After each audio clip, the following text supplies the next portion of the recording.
Karimnagar corporation కు నరేంద్ర మోడీ గారి ప్రభుత్వం ఇచ్చినటువంటి నిధులను గుర్తించి నరేంద్ర మోడీ గారి ప్రభుత్వం యొక్క సహకారంతో కరీంనగర్ కార్పొరేషన్ స్మార్ట్ సిటీ అభివృద్ధి చెందిన విషయాన్ని గుర్తించి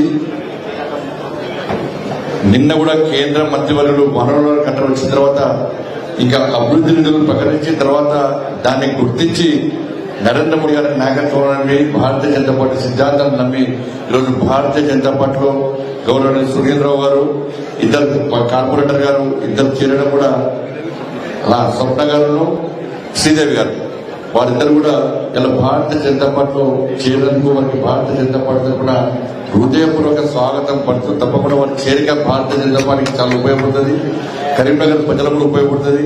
ఏ లక్ష్యం అనుకుంటారో ఆ లక్ష్యాన్ని చేరుకోవడానికి వారి యొక్క చేరిక 100% ఉపయోగపడుతుందని తెలియజేస్తూ వారికి స్వాగతం పడుతూ భారతీయ జనతా పార్టీలో స్వాగతం పడుతూ వేదిక పెద్దలు జిల్లా అధ్యక్షులు కృష్ణారెడ్డి గారు, మాజీ డిప్యూటీ మేయర్ రమేష్ గారు, ఇతర నాయకులు, అదేవిధంగా మొట్టమొదటి సమావేశం ఎమ్మెల్సీ అభ్యర్థి ప్రకటించిన తర్వాత మొట్టమొదటి సమావేశం ఒక మంచి కార్యక్రమం. భారతీయ జనతా పార్టీకి కార్యకర్తలకు పార్టీకి జోష్ నింపేటువంటి ఒక మంచి కార్యక్రమం ద్వారా పాల్గొనేటువంటి ప్రచారం ప్రారంభించినటువంటి మన అంజిరెడ్డి గారు ఈ రోజు మొదటి కార్యక్రమం వారు రావడం చాలా సంతోషం.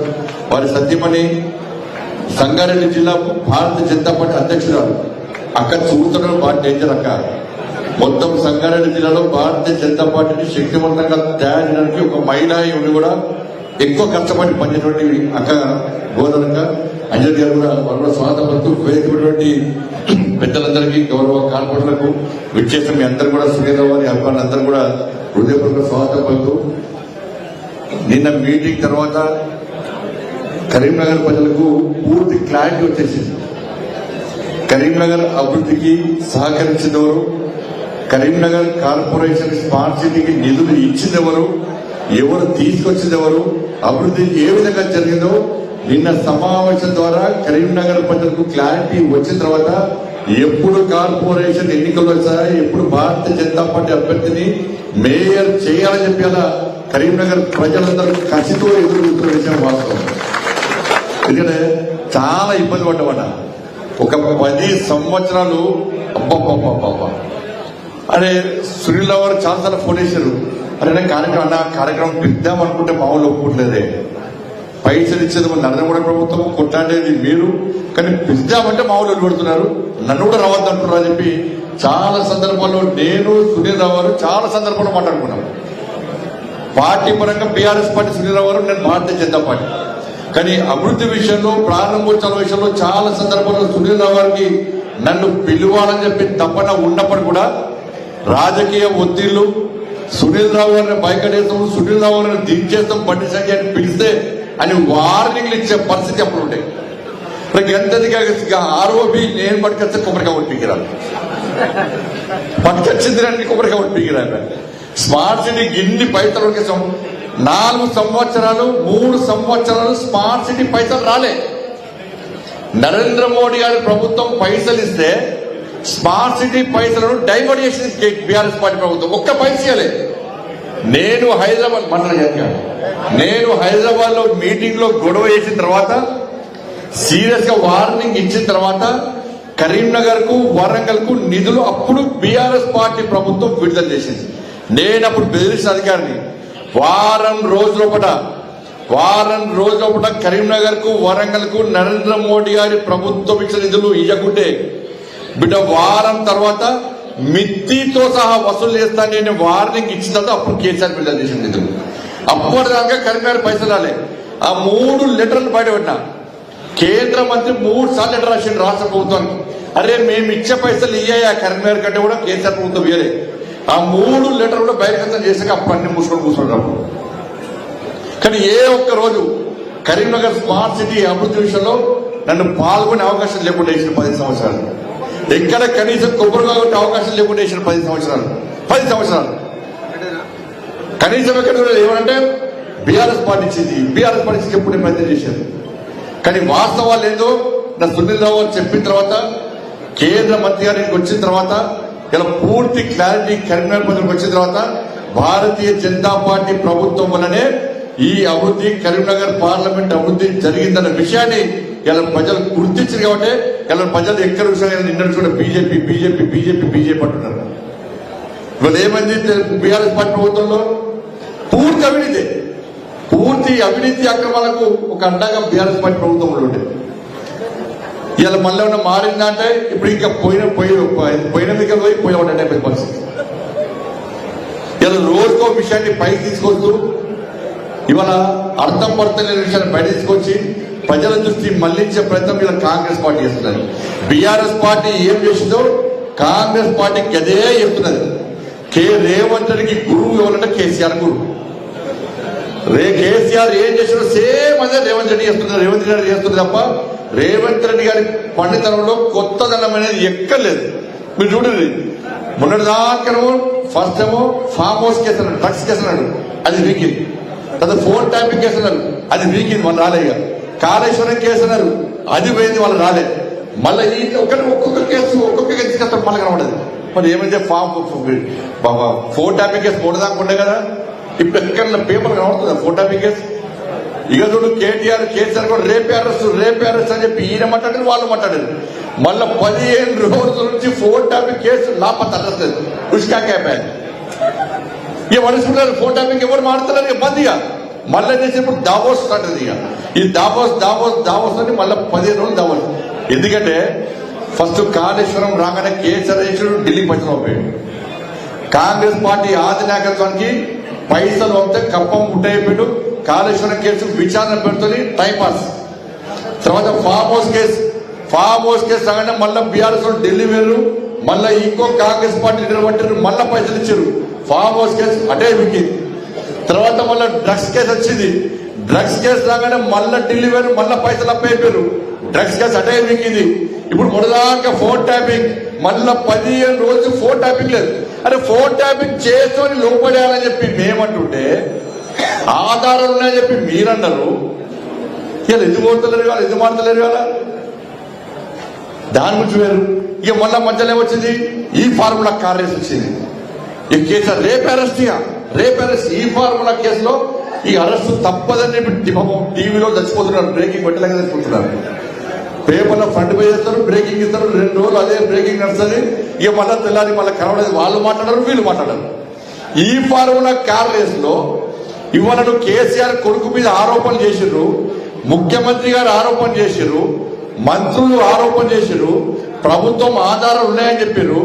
ఆధారాలు ఉన్న తర్వాత కేసీఆర్ కొడుకును అరెస్ట్ చేయడానికి మీకున్న ఇబ్బంది లేదు. మళ్ళా మొన్న ఢిల్లీ వెంట మళ్ళీ పైసలు తెచ్చింది. ఇక మళ్ళీ ఈ ఫార్ములా కేసు మాట్లాడుతున్నారు, 10 నుంచి ఎవరు మాట్లాడారు. ఇక నువ్వు కేసీఆర్ కొడుకు మీద విచారించమంటే ఇక గ్రీన్ కోర్ సంస్థ మీద విచారణ చెప్తారండి. గ్రీన్ కోర్ సంస్థ మీద ఏసీపీ దాడులు చేశారు. మరి ఏం చేశారు ఏసీపీ దాడులు చేసి? అదొక పెద్ద సంస్థ, అనేక విషయాల్లో సమాజంకు ఉపయోగపడే కార్యక్రమాలు వాళ్ళు చేస్తున్నారు. ఇలా ఆ సంస్థ ద్వారా తెలంగాణ రాష్ట్రానికి ఆదాయం వస్తున్నది.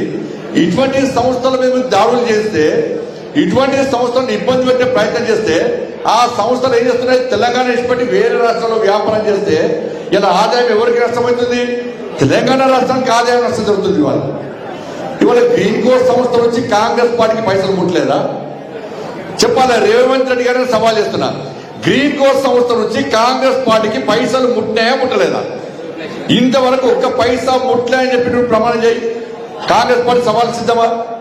గ్రీన్ కోర్ సంస్థ నుంచి కాంగ్రెస్ పార్టీకి చందా రూపేణ ఫండింగ్ ఏదో రకంగా పైసలు ముట్టాయా ముట్టలేదా? పైసలు తీసుకుని బరాబరే. అరే కామన్ ఎవరు తీసుకుంటారు? భారతీయ జనతా పార్టీ తీసుకుంటారు, టీఆర్ఎస్ తీసుకుంటారు, కాంగ్రెస్ వాళ్ళు పార్టీని నడపాలంటే వాళ్ళ వీళ్ళ సహకారంతో ఎత్తి చేస్తాయి. పార్టీ ఎవరు జేబులో కూడా పైసలు పెట్టారు, కానీ పైసలు తీసుకుంటారు. మళ్ళీ అదే సంస్థని ఇబ్బంది పెట్టే ప్రయత్నం చేస్తారు. ఇలా ఈ ఫార్ములా అట్లయిపోయింది, డ్రగ్స్ కేసు ఇట్లయిపోయింది. ఇలా ఏమైంది? ఇలా మళ్ళీ దావోస్. నేనేమంటున్నాను, దావోస్ వేరే దేశం పెట్టిన రాష్ట్ర ముఖ్యమంత్రి గారు మంత్రులు వేసుకొని టై కట్టిరు, షూట్ వేసుకొని పోయారు. ఆడ పోయి ఏం చేశారు? 2 రాష్ట్రాల మధ్య, 2 అందరి వ్యాపారస్తుల మధ్య, మన మధ్య ఒప్పందం అంట, ఎంఓయూ చేసుకున్నారట. ఆ 2014 నుంచి ఇప్పటి వరకు ఎంఓయూ నిజంగా వీళ్ళు చెప్పింది వాస్తవం అయితే 5 లక్షల కోట్ల వ్యాపారం జరగాలి. ఇక్కడ పెట్టుబడులు రావాలి, ఒక్క పైసా రాదే.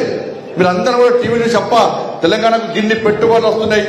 నేనేమంటున్నా అంటే 2014 నుంచి ఇప్పటి వరకు ఈ దావోస్ కు గతంలో కేసీఆర్ కొడుకు వేరు, ఆ ప్రభుత్వంలో వేరు, కాంగ్రెస్ పార్టీ వచ్చాక ఇదే రేవంత్ రెడ్డి గారు రెండోసారి వేరు. ఆ ప్రభుత్వం గాని ఈ ప్రభుత్వం గాని దావోస్ పోయినప్పుడు ఇంతవరకు వచ్చిన పెట్టుబడులని ఎన్ని కంపెనీలు దేశానికి తెలంగాణ రాష్ట్రానికి వచ్చినాయి, ఎన్ని లక్షల పెట్టుబడులు తెలంగాణ రాష్ట్రంలో పెట్టిర్రు, ఎన్ని వేల మందికి ఎన్ని లక్షల మందికి ఉద్యోగాలు వచ్చినాయో శ్వేతపత్రం విడుదల చేసే దమ్ము కాంగ్రెస్ పార్టీ ప్రభుత్వానికి ఉందా? చాలా బీఆర్ఎస్ వాళ్ళు కూడా మీద చేయని 2014 నుంచి ఇప్పటి వరకు ఎన్ని పెట్టుబడులు వచ్చినాయి, ఎంతమందికి ఉద్యోగాలు వచ్చినాయి, ఎన్ని కంపెనీలు వచ్చినాయో శ్వేతపత్రం విడుదల చేసే దమ్ము మీకుందా? కేవలము ఈ ఫార్ములా కార్ రేస్ నుంచి ప్రజల దృష్టి మళ్లించడానికి ఇలా ఈ దావోస్ దుకాణం స్టార్ట్ చేసే విషయం వాస్తవం. ఇలా ఎందుకు చర్య కేసీఆర్ కుటుంబం మీద ఎందుకు చర్యలు తీసుకోలేకపోతుంది కాంగ్రెస్ పార్టీ? ఎందుకంటే ఇద్దరు ఒకటే, వీళ్ళు కేసు బయటపడితే వాళ్ళ కేసు బయటపడతారు, వాళ్ళ కేసు బయటపడితే వీళ్ళు కేసు బయటపడతారు. ఇద్దరు రెండు పార్టీలు అవినీతి పార్టీలే, రెండు పార్టీలు అడ్డమొత్తం అవినీతి కేరా పడ్డస్ గా మారింది కాబట్టి ఒకరి మీద ఒకరు చర్యలు తీసుకునే ప్రయత్నం చేస్తున్నది వాస్తవం. ఇలా ఫీజులు ఏమని పట్టిస్తలేరు, కాలేజీలన్నీ మొత్తుకుంటూ యాజమాన్యాలు మొత్తుకుంటున్నాయి, పిల్లలకు టీసీలు ఇవ్వమంటే టీసీలు ఇస్తలేరు, మెమోలు ఇవ్వమంటే మెమోలు ఇస్తలేరు. అటు పిల్లలు ఇబ్బంది పడుతున్నారు, ఇటు కాలేజీ యాజమాన్యాలు ఇబ్బంది పడుతున్నారు. ఇవాళ 7,000 కోట్లు వాళ్ళకి ఇవ్వడానికి కూడా ఇలా కాంగ్రెస్ పార్టీ దగ్గర పైసలు లేవు. ఆరోగ్యశ్రీ హాస్పిటల్ పోతే, ప్రభుత్వ హాస్పిటల్ పోతే పేదలు ఆరోగ్యశ్రీ కార్డు పట్టుకొని పోతే కనీసం అక్కడ పైసలు కట్టలేదా? ఆరోగ్యశ్రీ పైసలు ఇవ్వకపోతే బిల్లు కట్టకుంటే ఇలా పేదలకు వైద్యం అందుతలేదు. ఇటు ఫీజులు ఏమని పడిస్తున్నారు, యాజమాన్యాలు బాధపడుతున్నాయి, స్టూడెంట్స్ బాధపడుతున్నారు. ఆరోగ్యశ్రీ పైసలు ఇవ్వకుంటే వైద్యం అన్నాక పేదలు ఇబ్బంది పడుతున్నారు. ఇక మాజీ సర్పంచులు, తాజా మాజీ సర్పంచుల పైసలు ఇవ్వమంటే దానికి పైసలు, ఉద్యోగాలు ఇవ్వమంటే దానికి పైసలు.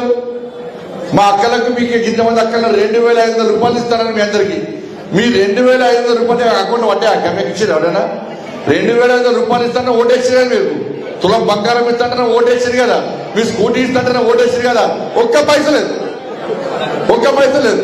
ఇక మా అమ్మల, మా పెద్దమ్మలకు, తాతలకు, అమ్మలకు ఏమో 4,000 రూపాయలు ఆస్తారా పెన్షన్ ఇస్తారు. ఒక్కరికైనా వచ్చింది ఎవరికైనా? అంటే మీకు అప్ప పిల్లలకు చదువుకోవడానికి 5 లక్షల రూపాయలు ఇస్తారు. అటేమైంది? ఇంద్రమ్మ ఇల్లు అన్నాడు కొత్తగా. బిడ్డ ఇంద్రమ్మ ఇల్లు అని పేరు పెడితే కేంద్ర ప్రభుత్వం నుంచి ఒక్క ఇల్లు రాసి పెట్టుకోండి. ఇచ్చేది ప్రధానమంత్రి ఆవాస్ యోజన. నరేంద్ర మోడీ గారి ప్రభుత్వం ప్రధానమంత్రి ఆవాస్ యోజన కింద తెలంగాణ రాష్ట్రానికి ఇల్లు ఇవ్వడానికి సిద్ధంగా ఉంది. మీరు ప్రధానమంత్రి ఆవాస్ యోజన పక్కకు పెట్టి ఇంద్రమ్మ ఇళ్ల పేరుతో మళ్ళా గ్యాంబ్లింగ్ చేసే ప్రయత్నం చేస్తే ఒక్క ఇల్లు కూడా కేంద్ర ప్రభుత్వం ఇవ్వదు. రేషన్ కార్డుల మీద నరేంద్ర మోడీ గారి ఫోటోలు ఇచ్చేది, రేషన్ ఇచ్చేది కేంద్ర ప్రభుత్వం, మీకు బియ్యం ఇచ్చేది కేంద్ర ప్రభుత్వం, ఒక్క పప్పులు ఉప్పులు ఇచ్చేది కేంద్ర ప్రభుత్వం.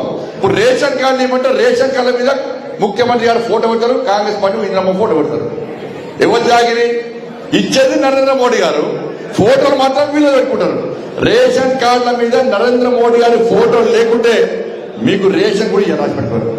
పేదలకు డైరెక్ట్ ఇస్తాం, ఎట్టియాలని ప్లాన్ చేస్తాం. మేము పేదలకు అన్యాయం చేయం, మేము ఇల్లు ఇచ్చే విషయంలో పేదలకు అన్యాయం చేయం. ఎట్లా పేదలకు డైరెక్ట్ ఇల్లు ఇవ్వాలో దాని విషయంలో ఆలోచిస్తే మీ ప్రభుత్వం బర్బాద్ అయితే విషయాన్ని గుర్తుంచుకోవాలి. రేషన్ కార్డుల విషయంలో, ప్రధానమంత్రి ఆవాస్ యోజన విషయంలో పేదలకు ఇల్లు ఇచ్చే బాధ్యత మాది, పేదలకు రేషన్ ఇచ్చే బాధ్యత మాది. కానీ పేర్లు మార్చి, ఫోటోలు మార్చి మీ పథకాలుగా చిత్రీకరించే ప్రయత్నం చేస్తే కేంద్ర ప్రభుత్వం ఊరుకోదన్న విషయాన్ని గుర్తుంచుకోవాలి.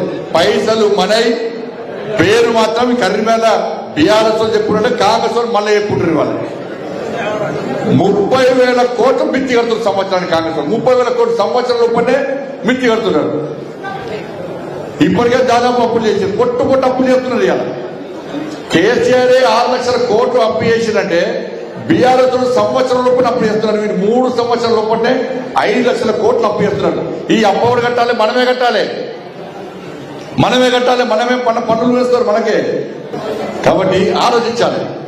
నిధులు ఇచ్చేది, అభివృద్ధి చేసేది కేంద్ర ప్రభుత్వం, ఇచ్చేది నరేంద్ర మోడీ గారి ప్రభుత్వం. కానీ సొక్కొక్కరిది సోకొక్కరిది అన్నట్టుగా బీఆర్ఎస్ పార్టీ గతంలో ఏం చేసిందో కాంగ్రెస్ పార్టీ ప్రభుత్వం కూడా గదే చేస్తుంది. కాబట్టి ఈ స్థానిక సంస్థల ఎన్నికల్లో ప్రజలందరూ ఇలా అలర్ట్ గా ఉండాల్సిన అవసరం ఉన్నది. అంటే అదేవిధంగా దానికన్నా ముందొచ్చేటువంటి ఎమ్మెల్సీ ఎన్నికలు కూడా మేధావి వర్గం అంతా కూడా ఆలోచించాలి.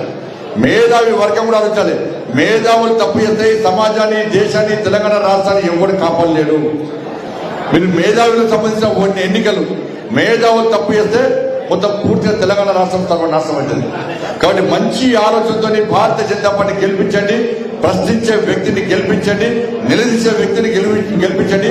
అటువంటి పార్టీకి అవకాశం ఇవ్వాల్సిందిగా మీ అందరికీ విజ్ఞప్తి చేస్తూ, తప్పకుండా కరీంనగర్ కార్పొరేషన్ లో నిన్ననే కేంద్ర మంత్రి గారు ఇలా దాదాపు 10-15 డివిజన్లలో ఆ డంపింగ్ యార్డ్తో చాలా ఇబ్బంది పడుతుంటే ఇన్ని 10 సంవత్సరాల్లో బీఆర్ఎస్ పార్టీ పోయి ఆ కంపు వాసన చూసింది తప్ప ఒక్క పైసలే.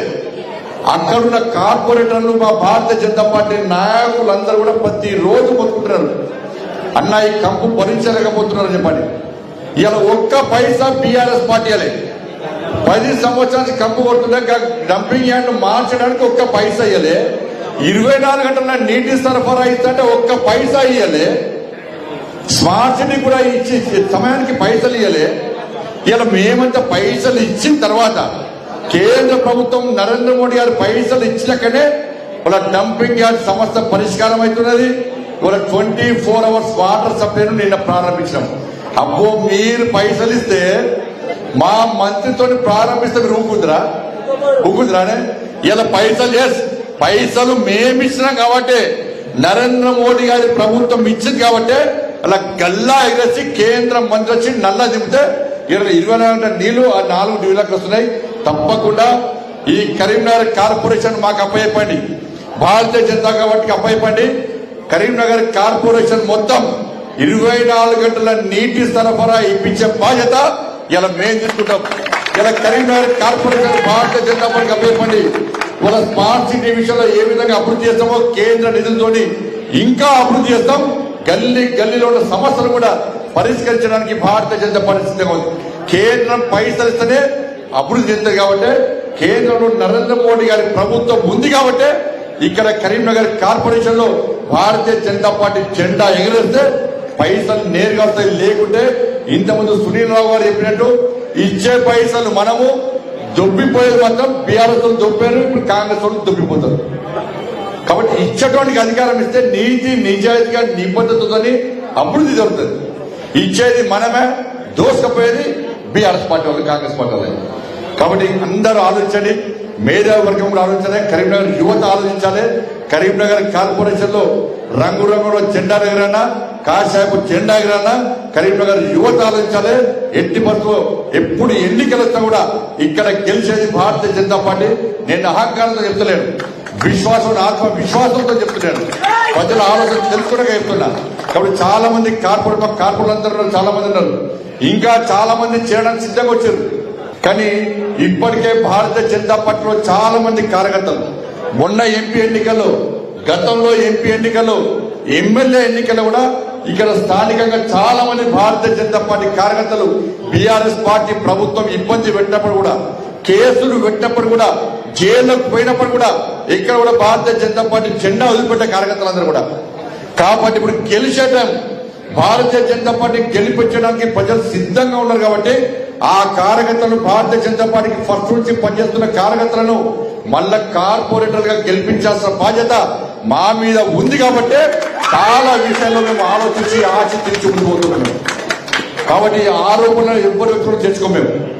కాబట్టి భారతీయ జనతా పార్టీ కార్యకర్తలను మీరు ఆదరించండి, మీరు అభిమానించండి, కార్పొరేటర్ గెలిపించాల్సిందిగా కరీంనగర్ ప్రజలు విజ్ఞప్తి చేస్తూ, అభివృద్ధి ఎజెండాగా మేము ముందు పోతున్నాం, అవినీతికి ఆస్కారం లేకుండా మేము ముందు పోతున్నాం. కాబట్టి మీరందరూ ఆదరించాల్సిందిగా మేము అందరికీ విజ్ఞప్తి చేస్తూ, ఇవాళ భారతీయ జనతా పార్టీలో చేరనండి గౌరవ పెద్ద సునీల్ రావు గారు చేరడం చాలా సంతోషం. భారతీయ జనతా పార్టీకి ఒక బూస్టప్ ఇది, చాలా మంచి బలం చేకూర్చింది ఇవాళ. కాబట్టి వారి నాయకత్వంలో ఫ్యూచర్ లో కూడా అందరం కలిసికట్టుగా ముందుకు పోతామని చెప్పి ఈ సందర్భంగా అందరికీ విజ్ఞప్తి చేస్తూ ముగిస్తున్నాను. భారత్ మాతాకి జై.